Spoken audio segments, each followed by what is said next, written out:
রসনা তৃপ্তিতে রসুন এবং পেঁয়াজের অবদান অনস্বীকার্য। আমরা প্রত্যেকেই যে ধরনেরই খাবার বানাই না কেন, সিংহভাগ মানুষ আছেন যারা খাদ্যদ্রব্যে রসুন এবং পেঁয়াজের ব্যবহারের মাধ্যমে সেই খাদ্যদ্রব্যের টেস্ট আরও বাড়িয়ে তোলেন। এটা তো আমরা অনেকেই অভ্যস্ত আছি, কিন্তু একটা ব্যতিক্রমী খবর উঠে এসেছে সম্প্রতি। আহমেদাবাদের একটি পরিবার 11 বছর স্বামী স্ত্রী তাদের সন্তান নিয়ে সংসারপাতি করলেন, কিন্তু এই রসুন এবং পেঁয়াজের ব্যবহারের জন্যে অবশেষে একটা সংসার ভেঙে যায়, সেটাও উঠে এলো। দীর্ঘদিন ধরে তার যিনি স্বামী এবং স্বামীর বাড়ির লোক তারা রসুন পেঁয়াজে অভ্যস্ত, বিভিন্ন খাদ্যদ্রব্যে তারা রসুন পেঁয়াজ ব্যবহার করে, কিন্তু স্ত্রী তিনি স্বামীনারায়ণ সম্প্রদায়ভুক্ত এবং স্বামীনারায়ণ মন্দিরে তিনি শিষ্য হওয়ার কারণে বা ফলোয়ার হওয়ার কারণে তিনি এই পেঁয়াজ এবং রসুন গ্রহণ করেন না।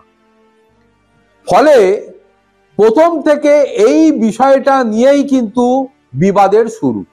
দীর্ঘদিন ধরে এই বিবাদ, কখনো কখনো এমনটাও হয়েছে যে এই যিনি স্বামী বা তার পরিবারের লোক বিভিন্ন খাদ্যদ্রব্যে রসুন পেঁয়াজ ব্যবহার করলো, এই স্ত্রী বা এই মহিলার জন্যে আলাদা রান্নাবান্না হয়, কিন্তু সেখানেও বাদ স্বাধীন।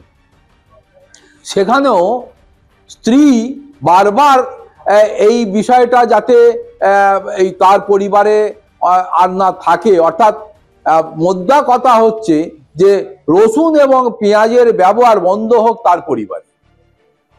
কিন্তু সেটা কি সম্ভব? কে কি খাবেন সেটা তো তার রুচির ওপর নির্ভর করে।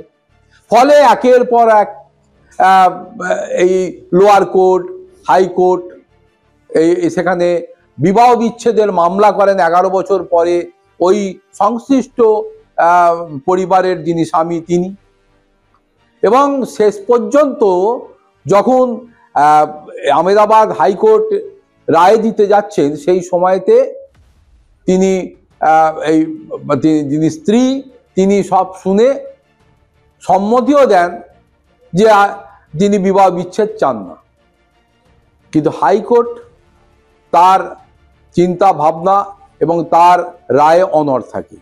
হাইকোর্ট বলে যে না, বিবাহ বিচ্ছেদ হবে এবং সেটা মঞ্জুরও হয়।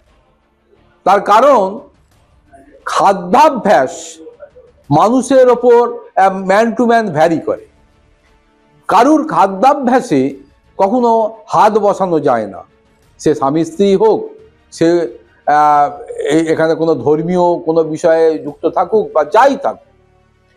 ফলে খাদ্যাভ্যাসের স্বাধীনতা প্রত্যেক মানুষের মধ্যেই রয়েছে, এটা মৌলিক অধিকারের মধ্যেও পড়ে। ফলে এরকম একটি পরিস্থিতির মধ্যে দাঁড়িয়ে যেখানে রসনা তৃপ্তিতে পেঁয়াজ আর রসুন একটা গুরুত্বপূর্ণ ভূমিকা নেয়, ঠিক সেরকম একটি পরিস্থিতিতে দাঁড়িয়ে পেঁয়াজ আর রসুনের ব্যবহারের কারণে 11 বছরের একটা দাম্পত্য জীবনের অবসান বা দাম্পত্য জীবন ভেঙে যাওয়ার ঘটনা সারা ভারতবর্ষ জুড়ে তোলপাড় সৃষ্টি করে ফেলেছে।